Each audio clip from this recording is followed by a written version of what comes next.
안녕하세요. 부동산에 대한 알짜 정보를 제공하는 나이스한 부동산 TV입니다. 네, 저희 부동산 채널은 종합부동산 채널이라 주택뿐만 아니라 상가, 공장, 토지, 개발까지도 다 다루고 있는데요. 오늘은 그 중에서도 이제 상가에 대해서 얘기를 해보려고 합니다. 영상 보시는 분들은 상가를 구할 때 정말 어려운 점들이 많으실 거예요. 오늘은 제가 수많은 상가를 구해봤던 경험을 토대로 저만의 그 상가 구하는 방법에 대해서 얘기를 해드리려고 합니다. 네, 첫 번째는 내가 할 업종에 대해서 정확한 사전조사를 하고 들어가셔야 됩니다. 제가 처음에 말씀드린 이유가 있어요. 이게 가장 중요합니다.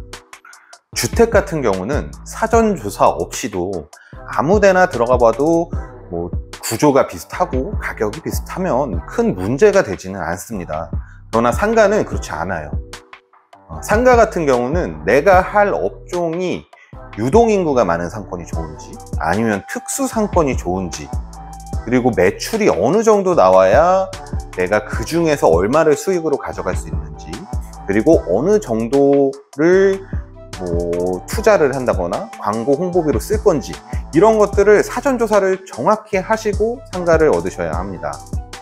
사전조사가 정말 너무너무 어렵다라고 하시면 상가 전문 부동산에 한번 방문을 해보세요. 상가 전문 부동산 같은 경우는 비슷한 사례들을 많이 겪어봤기 때문에 만약에 얻으신 분들이 어떤 포인트를 잡고 일을 하고 계신다, 어떤 상권에 들어가셔서 어떻게 일을 하고 계신다, 이런 것들을 같이 고민하고 같이 상담을 해줄 수가 있거든요.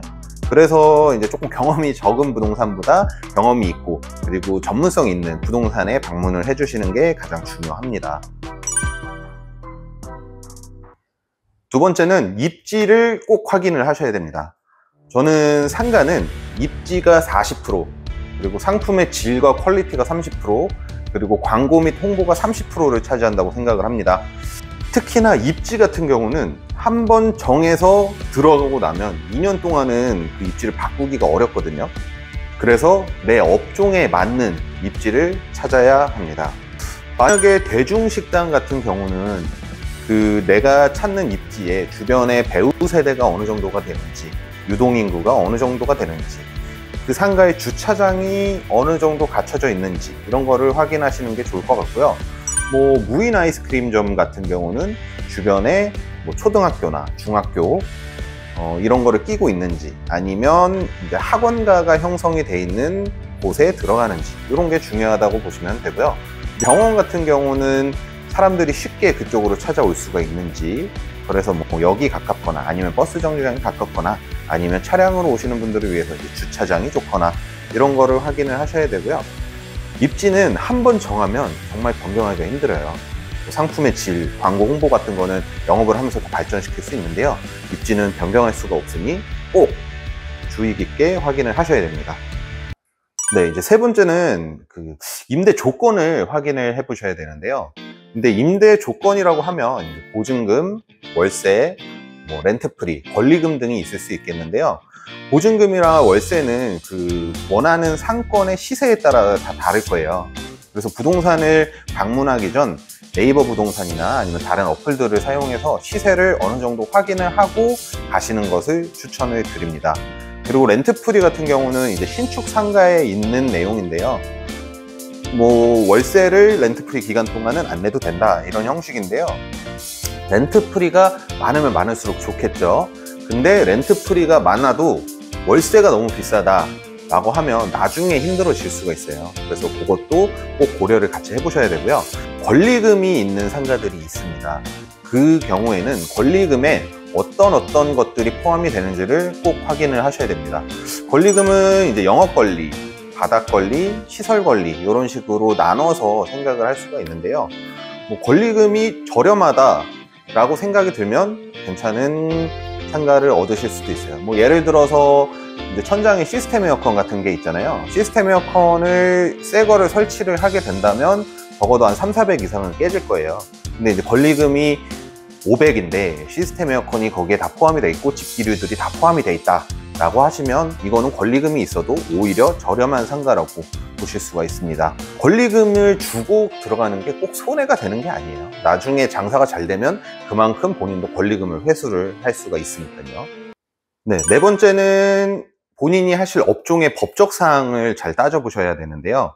본인이 할 업종에 허가 사항이나 필수 사항들이 있을 거예요.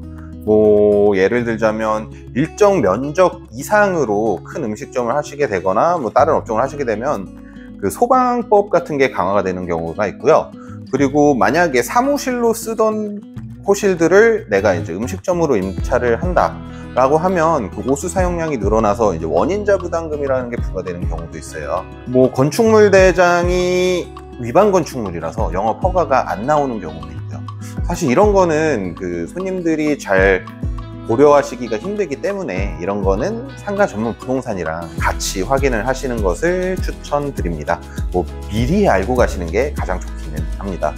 네, 5번째는 이제 계약 시 특이사항을 확인을 하셔야 하는데요. 이제 부동산에서 여러 가지 물건들을 보고 대부분의 조건이 이제 맞았어요. 그러면 이 물건을 잡아놓기 위해서 계약금의 일부를 입금을 하셔야 되는 절차가 있습니다. 그런 경우에 이제 계약금 일부를 입금을 하면 나중에 실수가 있으면 내 돈을 돌려받기가 힘들어요. 그런 경우 계약이 어떻게 진행이 되는지, 권리금 계약을 하셨다면 권리금 계약 처리 방식은 어떻게 되는지, 만약에 계약 임대인과 원하는 가격으로 계약이 안 됐을 경우 권리금 계약은 어떻게 되는지 이런 것들을 꼭 확인을 하셔야 되거든요. 계약은 철저히 이제 본인의 판단으로 진행이 되는 거기 때문에 나중에 실수가 있다고 해도 누가 책임져 줄 수가 없어요. 그렇기 때문에 계약금을 넣기 전에는 꼼꼼하고 신중하게 계약의 조건을 다 확인을 하고 뭐 문자라든지 아니면은 그 서류로 남겨놓으시고 계약을 진행하시는 것을 추천을 드립니다. 네, 오늘은 상가 구하는 법에 대해서 알아봤는데요. 주택을 구하는 법 같은 경우는 유튜브에 영상으로 굉장히 많이 나와 있는데 상가 구하는 법은 많이 올라와 있지가 않더라고요. 그래서 오늘 영상을 한번 제작해 봤는데요. 제 영상이 도움이 되셨으면 좋겠습니다. 네, 지금까지 시청해 주신 분들 모두 알짜 정보 얻어 가셨기를 바라고요. 상가에 대해서 다른 궁금하신 사항이 있으시면 유선이나 댓글로 문의를 주세요. 그러면은 제가 그 답글을 달아드리거나 아니면은 관련 영상을 제작해서 찾아뵙도록 하겠습니다. 네, 지금까지 나이스한 부동산 팁이었습니다. 감사합니다.